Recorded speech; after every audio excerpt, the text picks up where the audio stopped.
دیکھیں دنیا میں دو نظریات ہیں، ایک مذہب کو ماننے والے اور ایک مذہب کو نہیں ماننے والے۔ گورا جو ہے وہ کنفیوز نہیں ہے، وہ مذہب کو نہیں مانتا،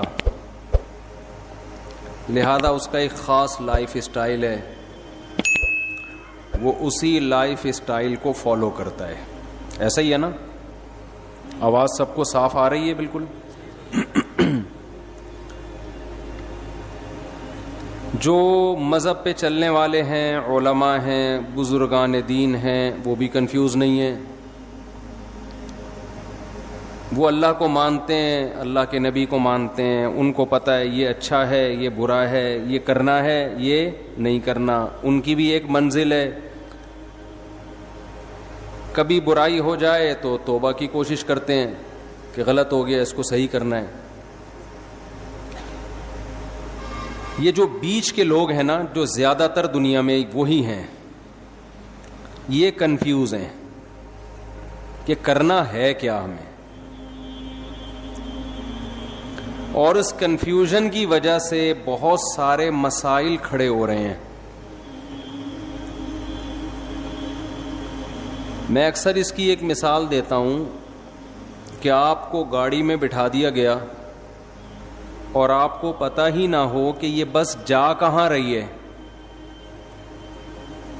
تو کبھی تو آپ کو خوشی ہوگی کہ شاید اچھی جگہ جا رہی ہو، کچھ دیر میں آپ پہ غم کے اثرات ہوں گے، یار پتہ نہیں کہاں جا رہا ہے۔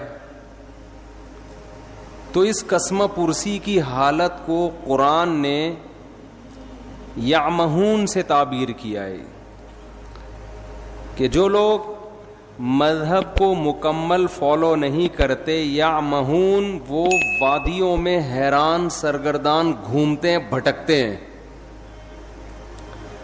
تو آج کے انسانوں میں میجورٹی کی زندگی وہ بھٹکنے والی زندگی ہے، بھٹک رہے ہیں۔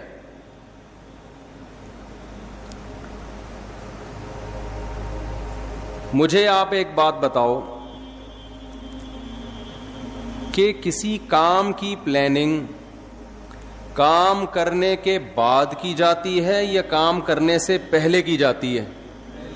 پہلے کی جاتی ہے نا۔ مثال کے طور پر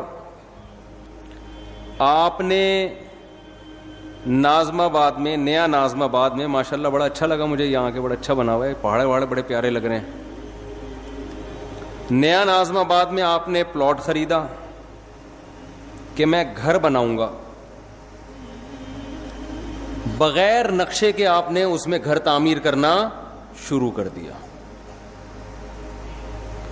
بنانے کا مقصد ہے اس میں بیوی بچے رہیں گے، یہی شریف لوگوں کا یہی مقصد ہوتا ہے۔ اب مزدوروں کو بلا کے آپ نے کہا یہاں دیوار کھڑی کر دو، یہ ایک کھانچہ ایسا بنا دو، بنیادیں کھدوا دیں آپ نے، اور مقصد ہے بیگم کو خوش کرنا کہ میں اسے اچھا گھر بنا کے دوں گا، میری وائف خوش ہو جائے گی، بھائی آج آپ نے میرا دل خوش کر دیا، میرے مطلب کا گھر بنا دیا آپ نے۔ اس کی بنیادیں آپ نے ڈال دیں، سریا ڈال دیا، اب دیواریں کھڑی ہونا باقی ہیں۔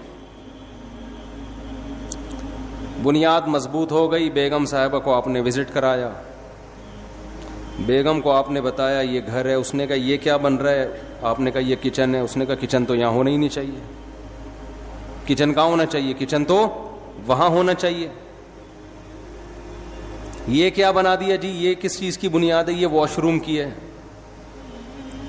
ارے یہ واش روم ایگزاسٹ کہاں ہوگا، یہ تو جب ہم ایگزاسٹ فین چلائیں گے یہ تو ساری ہوا اور بدبو کہاں آئے گی، کمرے میں آئے گی یا کچن میں آئے گی۔ یہ کیا کر دیا آپ نے، یہ کیا بنایا آپ نے، یہ جو اتنا بڑا سا ہے یہ ہمارا بیڈ روم ہے۔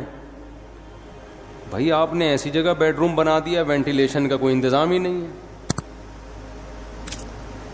یہ آپ نے بائی دا وے بنایا کس کے لیے، آپ کہیں بیگم تمہارے لیے، تو کہے گی مجھ سے پوچھ تو لیتے نا ایک دفعہ، جس کے لیے بنا رہے ہو اس کو نقشہ دکھا کے ایک دفعہ پوچھ تو لیتے۔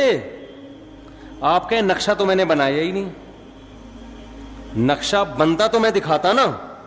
میں نے تو مزدوروں کو لا کے بولا ایک اینٹ یہاں رکھ دو, ادھر واش روم, ادھر کچن, یہ بس بنا دو ایسے ہی. کوئی نقشہ وقشہ نہ پاس کروایا, نہ کسی ماہر آدمی کو میں نے دکھایا, اور تعمیر میں نے کیا کر دی, شروع کر دی.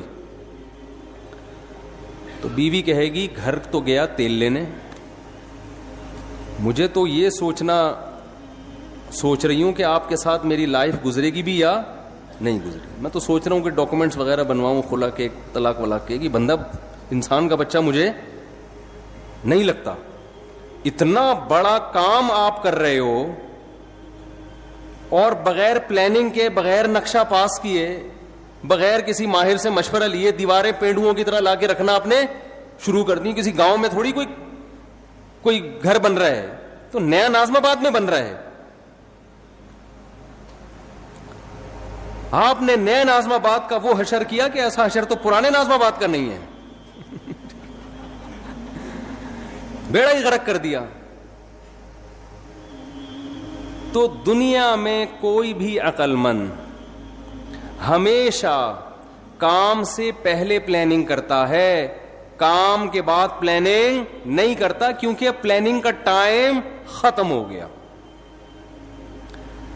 ہماری زندگی ایک عمارت کی طرح ہے. جب ہم پیدا ہوتے ہیں اس میں ہماری مرضی نہیں چلتی, ہمارے بنانے والا ہمیں جب چاہے وہ ہمیں زندگی کی نعمت سے نواز دیتا ہے. اس میں ہماری پلاننگ کا دخل نہیں ہے. اگر اللہ ہمیں اختیار دیتا نا کب پیدا ہونا ہے, آپ نے, آپ بتاؤ کب پیدا ہونا چاہتے ہو, تو میں پلاننگ کر کے پیدا ہوتا. میں کہتا میں نبی کے دور میں پیدا ہوں گا اور مدینہ میں, اور تو ایسا ہی ہوتا نا. ہم میں سے کچھ لوگ کہتے کہ ہم نے, شکر ہے یار یہ شور بند ہوا, کچھ لوگ کہتے کہ ہم نے امریکہ میں پیدا ہونا ہے. میرا خیال ہے 99% لوگ پاکستان میں پیدا ہونے کے لیے پہلے آمادہ, یہ تو ہم پیدا ہو گئے تو بھگت رہے ہیں. یہ تو اللہ کی طرف سے ہمیں اس کے فائدے بھی ہیں بہت سارے. پاکستان میں نہیں پیدا ہوتے تو یہ اسٹائل سے بیان تھوڑی کر رہے ہوتے ہم, اور نہ آپ سن رہے ہوتے. کچھ فائدے بھی ہیں. خیر, پیدا ہم اپنی مرضی سے نہیں, کس نے پیدا کیا, اللہ نے. هل اتى على الانسان حين من الدهر لم يكن شيئا مذكورا.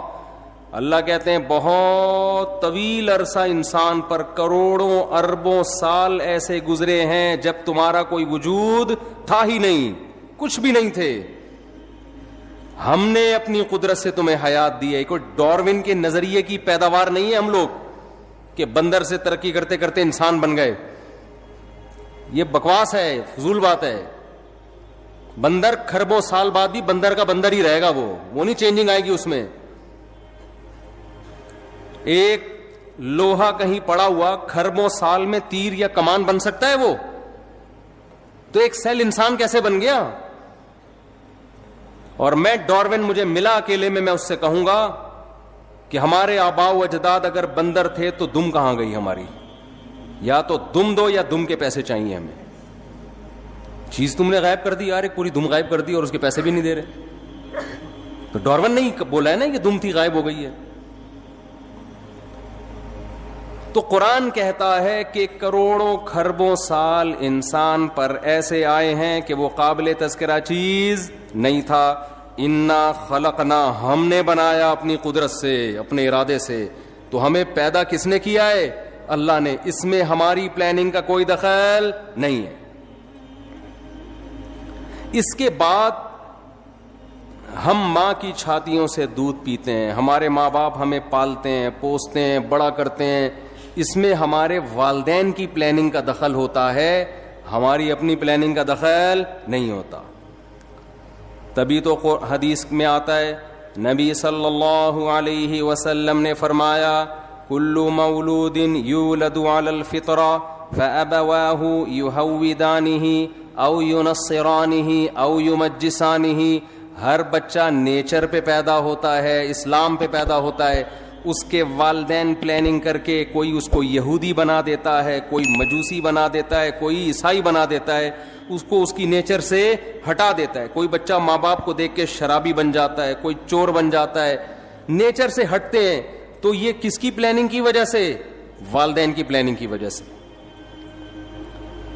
تو جب تک آپ بالغ نہیں ہوتے, آپ میں عقل و شعور نہیں پیدا ہوتا, آپ کی پلاننگ آپ کے والدین کر رہے ہوتے ہیں. یہ غلط پلاننگ بھی ہوتی ہے, صحیح پلاننگ بھی ہوتی ہے, اور بعض دفعہ کوئی پلاننگ سرے سے ہوتی نہیں ہے. کہتے ہیں بس پیدا ہو گئے, اب تمہاری مرضی, جو بننا ہے بن جاؤ اپنی ذمہ داری پہ. لیکن بلوغت کے بعد جب انسان کی زندگی کی عمارت کھڑی ہونا شروع ہوتی ہے, نبی صلی اللہ علیہ وسلم نے فرمایا, بچے کے پیٹ, ماں کے پیٹ میں جب بچے میں جان ڈالی جاتی ہے تو فرشتہ ماں کے رحم میں, ماں کے پیٹ میں جاتا ہے اور اس کی تقدیر لکھتا ہے کہ یہ کتنے سال, کتنے دن, کتنے مہینے, کتنے ہفتے, کتنے گھنٹے, کتنے منٹ اور کتنے سیکنڈ زندہ رہے گا. سمجھ میں آ رہی ہے بات کہ نہیں آ رہی ہے؟ یہ پلاننگ بھی کس نے کر دی؟ یہ ہماری پلاننگ نہیں. اب میرے اور آپ میں سے ہر شخص کے بارے میں یہ لکھا ہوا ہے. کس نے 96 سال, ملکہ الزبتھ کے بارے میں لکھا ہوا تھا 96 سال سے پہلے اس کا انا للہ بولو نہیں ہو. 96 سال میں جائے گی یہ دنیا سے. دنیا کی ایسی حاکم سمجھی جاتی ہے جس نے طویل دور حکومت کا دیکھا. تو اللہ نے اس کی ماں کے پیٹ میں فرشتے کے ذریعے کیا لکھوایا کہ یہ 96 سال, اس کی جو موت ہوگی سن 2022 میں اور سپٹمبر کے مہینے میں فلاں تاریخ فلاں سیکنڈ. مائیکل جیکسن کے بارے میں لکھ دیا تھا کہ ان کے ارادے تو 100 سال سے زیادہ زندہ رہنے کے ہوں گے. یہ جراثیم سے ایسے بچیں گے جیسے ہماری حکومت کرپشن سے بچتی ہے. معذرت کے ساتھ الٹا ہو گیا. یعنی یہ جراثیم سے مائیکل جیکسن نے جتنا زندہ رہنے کی کوشش کی ہے نا, ایڑی چوٹی کا زور لگایا ہے, اتنا زور آج کل دنیا میں کوئی لگا سکتا نہیں ہے, اور نہ کسی کے پاس اتنے وسائل ہوتے ہیں. دیکھو میں اور آپ بھی زندہ رہنے کی کوشش کرتے ہیں. ہم کیا کر لیں گے؟ صبح تھوڑا سا جاگنگ کر لیں گے, کولیسٹرول لیول, لپڈ پروفائل کا ٹیسٹ کروا لیں گے, بھائی اتنا کولیسٹرول ہے, ہارٹ بیٹ تھوڑی چیک کروا لیں گے. اس سے زیادہ تھوڑی کوشش. کھائیں گے تو وہی پراٹھے, وہی انڈے پراٹھے پھوڑیں گے, وہی گھی چربی اور وہی سب اوٹ پٹانگ چیزیں, گٹکے, پان, تمباکو, سگریٹ. مرنے لگیں گے, تھوڑا چیک اپ کرائیں گے ڈاکٹر صاحب. اس سے زیادہ کوئی کوشش کرتا ہے ہم میں؟ لیکن مائیکل جیکسن نے جو کوشش کی تھی نا زندہ رہنے کی, وہ میں اور آپ کی سوچ جہاں ختم ہوتی ہے نا, مائیکل جیکسن کی زندہ رہنے کی خواہش وہاں سے شروع ہوتی تھی. انسان کے آرگن خراب ہونے کا خطرہ ہوتا ہے نا, کڈنی فیل ہونے کا خطرہ. اس نے کیا کیا تھا, کڈنی پہلے سے بک کرایا ہوا تھا. مثال کے طور پر ان کا کوئی 17 بھائی ہوں گے انگریزوں کے, فرض کرو انگریزوں کے کوئی 17 بھائی ہوں گے. اس نے 17 بھائی سے ایگریمنٹ کیا کہ اگر میرا کڈنی خراب ہوا تو فوراً آپ کو اپنا کڈنی مجھے ڈونیٹ کرنا ہے. اس کے منتھلی اتنے پیسے آپ کے اکاؤنٹ میں, لاکھوں روپے. کڈنی کو اس نے سیو کیا کہ اگر میرا, اول تو کڈنی خراب نہیں ہونے دے رہا, گردہ خراب نہیں ہونے دے رہا, لیکن یہ بھی کہ اگر میرا گردہ خراب ہوا تو یہ وسیم کی ذمہ داری ہے کہ وہ اپنا گردہ مجھے دے گا. وسیم بھائی بھی لاکھوں روپے مہینے کے کھا رہے ہیں کہ اس امید پہ کہ انشاءاللہ اس کا گردہ خراب ہونے والا نہیں ہے. وہ گھنے بن کے پھوڑ رہے ہیں. اگر وہ سچی مچی کے وسیم ہوتے ہیں نا, ہمارے والے 17 بھائی وسیم بھائی, یہ کردار ہیں, کیریکٹر ہیں. کوئی وسیم بھائی بیٹھے ہوں تو پیشگی معذرت, یہ تو کیریکٹر ہے نا. نارمل نام تو یہی ہوتے ہیں نا, 17, وسیم, عدنان, سمی, اس طرح کے نام ہوتے ہیں لوگوں کے.